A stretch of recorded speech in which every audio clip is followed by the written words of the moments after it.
আমরা মরে যাব, তারপরেও ভারতে যাব না। ভারতের চিকিৎসা নেওয়ার আমি মনে করি আমাদের প্রয়োজন। বিয়ে কার সঙ্গে হয়েছে? আমার পার্থ বর্মনের সাথে। হ্যাঁ, পার্থ বর্মনের সাথে। কি নাম তোমার? আমার নাম শাহানারা খাতুন। বাংলাদেশের এখন কপাল খুলবে, কিন্তু ভারত খাবে আক্কেওয়ালা বাস। ছেলেরা এখন নিরাপত্তা থাকতে পারতেছে না, তাহলে মেয়েরা কিভাবে পারবে বলেন? পারে না। আর কি বলবো আপনাদের, আর কিছু বল, আর কিছু আছে? এখানে ভারতের কোনো তাবেদারি চলবে না। আমরা বলি যে আমরা মুসলমান, আসলে আমরা মুসলমান না, আমরা হলো ধর্ম ব্যবসায়ী।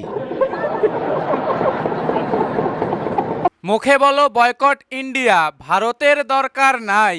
ভিসার স্লট খুললে দেখি দাঁড়ানোর জায়গা নাই। লুঙ্গি সামলে লাইনে দাঁড়াও, ভুলে গিয়ে তেস। সব রাস্তার শেষ ঠিকানা পার্শ্ববর্তী ইন্ডিয়া দেশ। বন্ধুরা, আজকের এই ভিডিওটি মজাদার হওয়ার পাশাপাশি একটু ঝাঁকানাকা এবং মাখো মাখো ভিডিও হতে চলেছে। তার কারণ যে সকল বাংলাদেশিরা এতদিন বলতো আমাদের ভারতের দরকার নেই, দেখুন তাদের বর্তমান অবস্থা কি হয়ে দাঁড়িয়েছে। তাই আপনাদের কাছে ছোট্ট একটি অনুরোধ, আজকের ভিডিওর ফুল এন্টারটেনমেন্ট এবং ধামাকাদার কিছু জিনিস দেখার জন্য প্লিজ শেষ পর্যন্ত না দেখে কেউ যাবেন না। চলুন শুরু করা যাক। অনেকক্ষণ পরিশ্রম করে মাঝে মাঝে একটা বিড়ি টানি, একজন দুজনে। এই বিড়ির উপর ট্যাক্সটা আপনারা কম রাখলে কি ক্ষতি হয়ে যেত? মাননীয় অর্থমন্ত্রীকে বলবো, এই গরিব কৃষকরা জমি রাইলে বসে বিড়ি খায়, এইটার দিকে আমার মনে হয় আপনার একটু নজর দেওয়ার দরকার। কারণ যারা বিড়ি খায়, যারা টোবাকো চাষ করে, তো ওইটা তো একটা অর্থনীতির আপনার পাচ্ছেন, সুযোগ পাচ্ছেন।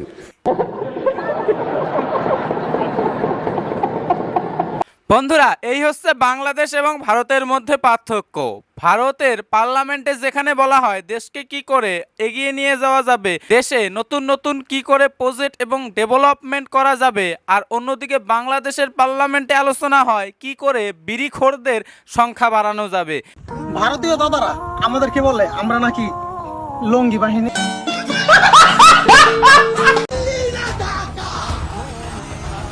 চিকিৎসাটা পেয়ে আপনি বেঁচে যাবেন, আমি ভারত যাব না। আমরা মরে যাব, তারপরেও ভারতে যাব না। ভারতের চিকিৎসা নেওয়ার আমি মনে করি আমাদের প্রয়োজন নেই। কলকাতা অলরেডি আমাদের সাথে একটা বেড়া বেয়াদবি কিন্তু বেশি হয়ে যেতেছে। বন্ধুরা, শুনতে পেলেন এই সমস্ত নাক কান কাটা বাংলাদেশি পটাশিয়ামগুলোর কথা। এদের কথা হচ্ছে আমরা মরে যাব, আমাদের পেছনে পোকা ধরে যাক, তবু আমরা ভারতে যাব না চিকিৎসা নেওয়ার জন্য। कौन है ये लोग, कहां से आते हैं?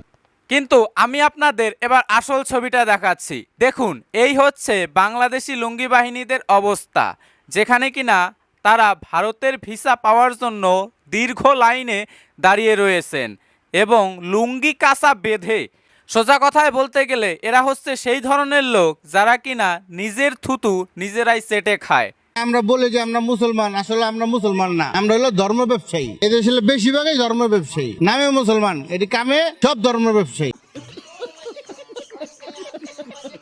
এমনকি শিকল দিয়েও বেঁধে রাখছিল আমাকে। তোমার বাবার নাম? নসিব আলী মিয়া। বাড়ি? বাড়ি বোচাগাড়ি। বিয়ে কার সঙ্গে হয়েছে? আমার পার্থ বর্মনের সাথে। হ্যাঁ, পার্থ বর্মনের সাথে। আচ্ছা। তোমার বয়স কত? আমার বয়স 18 বছর 5 মাস 7 দিন। এটা পাত্রের সঙ্গে কি আগে কোনো সম্পর্ক ছিল তোমাদের? আগে হ্যাঁ রিলেশন ছিল, প্রেমের সম্পর্ক ছিল। তা এখন কি চাও? এখন আমি আমার হাজবেন্ডকেই চাই, যার সাথে বিয়ে হয়েছে, যার সাথে থাকবো সারা জীবন, তাকেই চাই। কি নাম তোমার? আমার নাম শাহানারা খাতুন। শাহানারা খাতুন। তুমি কি এখন মুসলিম ধর্ম ছেড়ে হিন্দু ধর্ম গ্রহণ করলে? হ্যাঁ, তোমাকে কেউ কি এই বিষয়ে জোর করছিল? না না, আমাকে কেউ কোনো জোর জবরদস্তি করেনি। ওকে। আমার পরিবার তো এই ব্যাপারে মেনে নেয় না, আমার যে আমি হিন্দু ধর্মে আসছি এটা আমার মেনে নেয় না, সে কারণে বাড়িতে অত্যাচার করছিল, এমনকি শিকল দিয়েও বেঁধে রাখছিল আমাকে। বন্ধুরা, এই ঘটনাটা দেখে সত্যি খুব ভালো লাগলো যে একজন মুসলিম বোন চিরতরে 3 তালাক এবং হালালা থেকে বেঁচে গেল। আর এটা জানলে আরো অবাক হবেন যে এই ঘটনাটি কিন্তু কোনো বাংলাদেশের ঘটনা নয়। এই ঘটনাটি হচ্ছে আমাদের পশ্চিমবঙ্গের কোচবিহার জেলার শীতলকুচি অন্তর্গত একটি গ্রামের ঘটনা। কিন্তু ছেলেটির নাম পার্থ বর্মন এবং মেয়েটির নাম শাহানারা খাতুন। দুজনেই দীর্ঘ সময় অবধি প্রেমের সম্পর্কে আবদ্ধ ছিল এবং তারপর তারা বিয়ে করে নেয় এবং সেই মুসলিম মেয়েটি সনাতন ধর্ম গ্রহণ করে এবং বর্তমানে সে হিন্দু হয়ে যায়। এবং তারপরও কিন্তু তার বাবা তাকে চিকল দিয়ে আটকে রেখে তাকে নির্যাতন করার চেষ্টা করে, কিন্তু মেয়েটি কিন্তু থমে থাকেনি, মেয়েটি প্রতিবাদ করে পার্থ বর্মনের সাথেই কিন্তু ঘর বাঁধার সিদ্ধান্ত নেয়। একবার চিন্তা করে দেখুন, মাত্র একদিনে ভারতীয় ভিসার আবেদন করেছে 1,13,000 প্লাস বাংলাদেশি। এর মধ্যে প্রায় 70% মুসলমান। ভারতে প্রতিদিন বাংলাদেশি আখ্যা দিয়ে মুসলমানদের নির্যাতন, হত্যা এবং বাংলাদেশে পুশিং করছে। ভাবতে অবাক লাগে, এত অত্যাচারের পরেও এদেশের মুসলমান নামধারী অসংখ্য ব্লান্ডার ভারত যেতে চায়। ভালো হয়ে যা, এখনো সময় আছে। আরে বাংলাদেশিরা ভারতে আসবে না কেন? হাজার হলেও ভারতের কাছে বাংলাদেশ সন্তানের মতো। আর তুই এখানে একটু ভুল বললি, ভারতে বাংলাদেশের 70% নয় 99%ই কিন্তু মুসলিম, যারা ভারতে চিকিৎসা নেওয়ার জন্য আসছে। এবং তারা ভারতে এ কারণেই আসছে কারণ ভারতের চিকিৎসা এবং ভারতের প্রযুক্তি অত্যাধুনিক উন্নত। এই বাংলাদেশি ভাই বাংলাদেশ থেকে মেডিকেল বিষয়ে ভারতে গেছিল, আপনি কি চিকিৎসার জন্য গেছিলেন? চিকিৎসা কমপ্লিট, কেমন সেবা পাইলেন? মোটামুটি ভালো।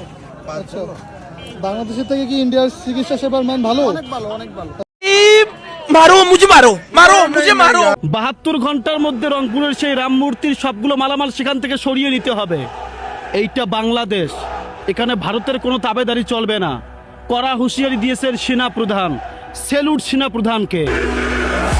বন্ধুরা, এই যে দাড়িওয়ালা পটাশিয়াম, এ মনে হচ্ছে দিনরাত শুধু এইটা একটু বেশি সেবন করেন না। মানে ভারতের চাল, আটা, চিনি, বিদ্যুৎ ছাড়া যাদের চলে না তারা বলছে বাংলাদেশে নাকি ভারতের তাবেদারি চলবে না। ভারত যদি তোদেরকে সামান্য একটা সুই দেওয়া অবধি বন্ধ করে দেয় না, তোদের কাছে ওই থালাবাটি কম্বলই কেবলমাত্র সম্বল হবে, তোদের খেতে আর হবে না, তোদের রাতে ঘুমোতে আর হবে না। ভারতে আমাদের সৌয়া মাও একেবারে ভাইয়া দেবে, বুঝো নাই? চীন সফরে প্রধানমন্ত্রী যাচ্ছে, নতুন ফারাক্কা হবে পাশ। বাংলাদেশের এখন কপাল খুলবে, কিন্তু ভারত খাবে আইক্যওয়ালা বাস। ভারতে না গিয়ে মালয়েশিয়ায় সফর করায় মোদির পাছায় ধরেছে আগুন। এজন্য রংপুর বিভাগে যুদ্ধ লাগিয়ে ঢুকাতে চাচ্ছে অনেক বেগুন। ললিতা বলিতা আরো কতজন দালাল নিয়েছে ভাড়ায়। কলকাতা থেকে আবার একজনকে পাঠাইছে, নামটি তাহার চৈতালি রায়। ভারত একটা থাপ্পড় মারে তোর দাঁতে ফালা দিই। ভারতকে নিয়ে বলছে এত বড় বড় কথা, এই থেকে প্রমাণ হয় তোমার মা পাশের বাড়ির চাচার কাছে কোনো এক রাতে খেয়েছিল ব্যথা।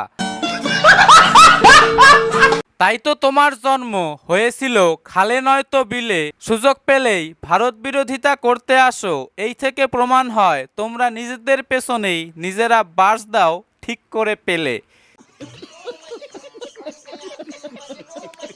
ছেলেরা এখন নিরাপত্তা থাকতে পারতেছে না, তাহলে মেয়েরা কিভাবে পারবে বলেন? আমরা কিভাবে বাচ্চাদেরকে আরবি পড়ার শিক্ষা দিব? মুসলমান হিসাবে তো আমাদের কর্তব্য।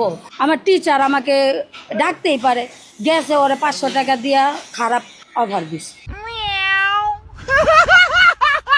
এই কারণে তো আর আমি বলি না যে মাদ্রাসা শিক্ষার পাশাপাশি ছেলে মেয়ে এবং যে সকল শিক্ষকরা মাদ্রাসায় শিক্ষকতা করছেন তাদেরকে আধুনিক শিক্ষায় শিক্ষিত হওয়া দরকার। না হলে কথায় কথাতেই তারা মাদ্রাসাটাকে জান্নাত বানিয়ে ফেলবে এবং ছাত্রদেরকে হুর মনে করে তাদের সাথে মসমস্তি শুরু করে দেবে। ওই আমার যে বিয়া করার আগে তুমি কইছিলে যে আমার নগে বাসর করবা, এখন পর্যন্ত তুমি বাসর করলা না।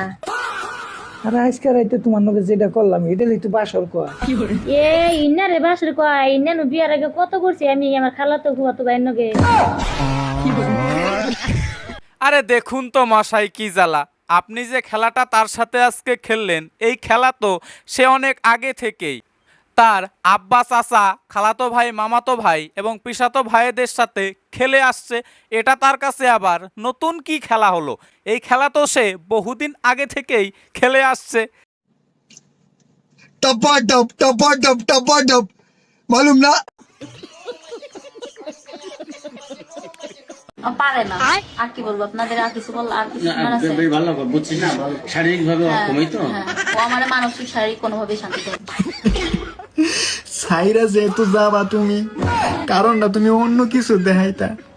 তোমার আমি মারি, তোমার আমি কাঁদি, অত্যাচার করি, এইগুলা দেখাইতা। কি লিগে তুমি এই কথাটা কইতে গেলা? এখন আমি আমার বন্ধু বান্ধবকে কেমনে মুখ দেখামু?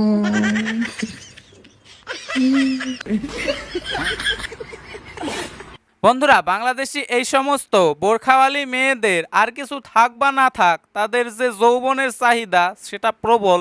এই ভিডিওটা দেখে তো সেটাই মনে হচ্ছে। মানে সে ডিভোর্স দেবে এটা ভালো কথা, কিন্তু তাই বলে তার স্বামীর দোষ এইভাবে সকলের সামনে ধরিয়ে দিল, সত্যি ভাবা যায়।